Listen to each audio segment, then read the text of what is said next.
before you go, I want to ask you about, you've written to Anheuser-Busch to ask them to investigate a deal that Bud Light had with influencer Dylan Mulvaney and whether that amounted to wrongfully targeting alcohol advertising at young people.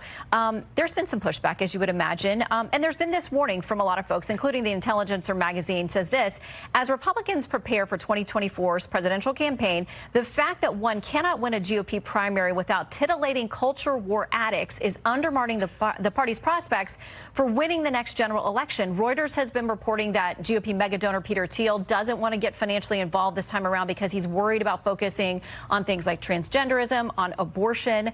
What do you make about these warnings that you're going to alienate big donors and potentially voters by focusing on these issues? Listen, I think, number one, the Democrat Party on issues of culture has gone really extreme. This is a party that embraces medical transitions, sex changes for children, 8, 9, 10-year-old children, medical surgeries, sterilizing kids, removing perfectly healthy body parts. I got to say, I think that is extreme. I think that's child abuse. No 8-year-old has the maturity to make a decision to give up the ability to have children for the rest of his or her life. And any adult that is doing that to an 8-year-old is abusing that child. And I think the Democrats, I don't know why on these issues they've gotten so extreme. If you look at Bud Light, I can't think of a time when a company's gone more out of its way to alienate and irritate its customers. It's almost like they've never met an actual Bud Light drinker.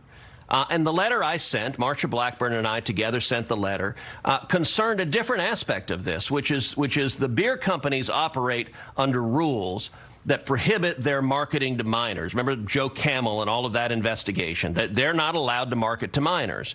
And Dylan Mulvaney, this social influencer, is an influencer who targets overwhelmingly young girls, teenage girls, prepubescent girls. If you look at Dylan Mulvaney's TikTok and Instagram, you have things like Dylan Mulvaney saying, I am a 6-year-old girl. Dylan Mulvaney going and shopping for Barbies.